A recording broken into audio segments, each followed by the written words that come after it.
Hello दोस्तों, आप सभी का स्वागत है अपने YouTube चैनल अर्थात Pradeep coaching classes YouTube channel पर। और मैं हूं रणजीत यादव। जैसा कि आप सभी को मैथ में मेंसुरेशन पढ़ाया जा रहा है और थोड़ा सा आप क्वेश्चन की तरफ ध्यान देंगे तो 100% आ जाएगा, एक ही बार में आ जाएगा।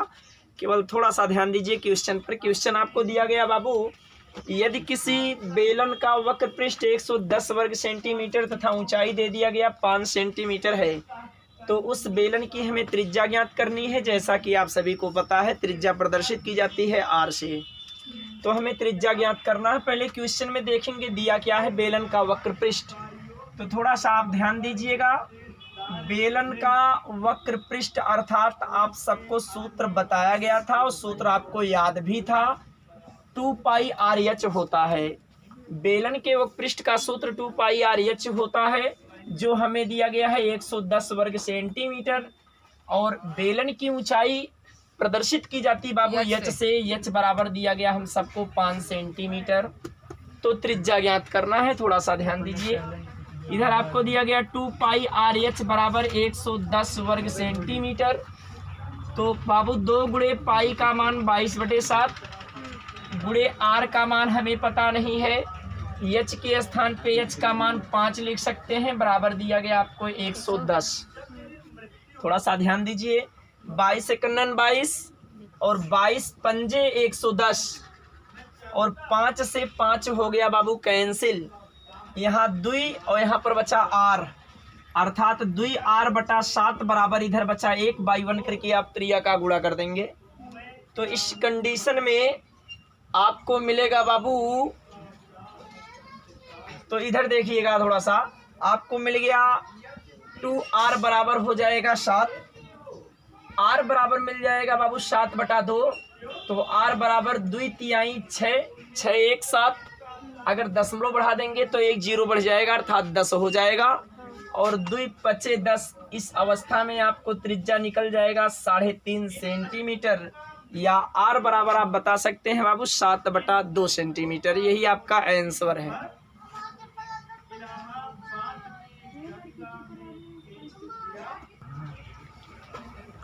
चलिए ध्यान दीजिएगा, अगला क्वेश्चन आप सभी को दिया गया बाबू कि यदि एक रोलर का व्यास 120 सेंटीमीटर तथा ऊंचाई दे दिया गया आपको 84 सेंटीमीटर, तो वक्रतल ज्ञात करना है। वक्रतल अर्थात वक्र पृष्ठ जिसे आप कहते हैं।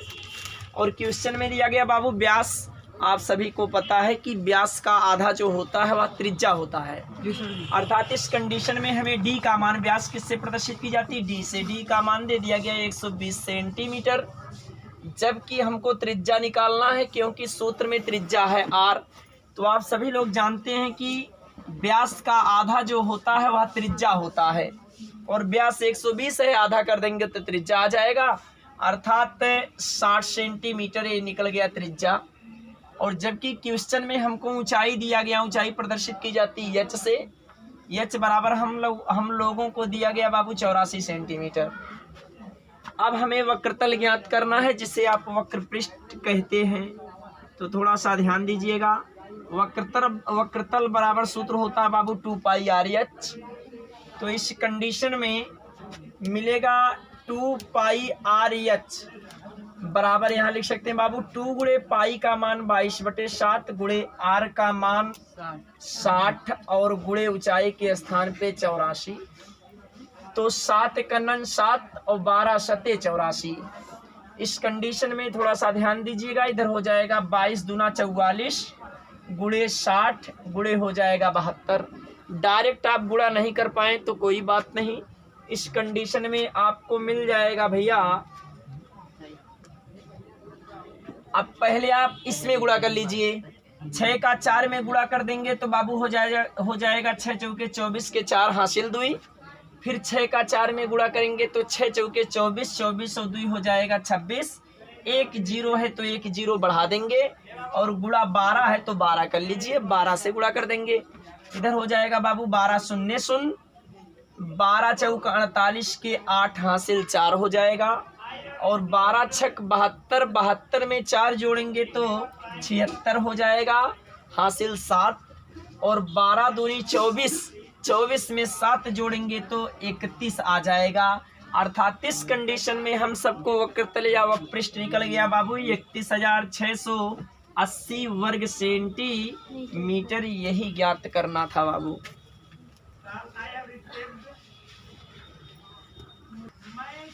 चलिए ध्यान दीजिएगा, अगला क्वेश्चन और बहुत ही इम्पोर्टेंट क्वेश्चन है। ये जो है बोर्ड में भी पूछा जाता है, यहाँ तक कि कंपटीशन लाइन में भी पूछा जाता है। क्वेश्चन बहुत सिंपल है, केवल दिया गया आपको सिद्ध करो कि बेलन के आयतन का 2 गुना उसके वक्र पृष्ठ और आधार जो है वह त्रिज्या के गुणनफल के बराबर होता है। तो क्वेश्चन के अनुसार है बाबू कि बेलन के आयतन का 2 गुना, थोड़ा सा ध्यान दीजिएगा, उसके वक्र पृष्ठ और आधार त्रिज्या के गुणनफल के बराबर होता है। अर्थात बेलन का आयतन ध्यान दीजिए बाबू का 2 गुना, का माने गुणा और 2 गुना माने 2 से गुणा कर दिया गया बाबू। 2 गुणे बेलन का आयतन हो गया। और यहाँ बताया गया बाबू बराबर, तो बीच में हमने बराबर का चिन्ह लगा दिया। उसके बाद वक्र पृष्ठ माने वक्र पृष्ठ लिख दिया। और उसके बाद बताया गया बाबू त्रिज्या माने r लिख दिया।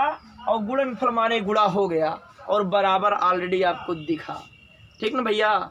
उसके बाद देखिए 2 गुणे बेलन के आयतन का सूत्र होता है πr² इक्वल टू वक्र पृष्ठ का सूत्र होता है 2πrh और गुणे त्रिज्या माने r है, ये है बाबू। अब यहाँ आपको मिल गया 2πr² बराबर मिला बाबू 2π, r का r में गुणा कर देंगे तो r² और इंटू दिया गया आपको h। इस कंडीशन में आप बता सकते हैं कि LHS बराबर RHS अर्थात लेफ्ट हैंड साइड बराबर राइट हैंड साइड। यही आपको दिखाना भी था बाबू इस क्वेश्चन में।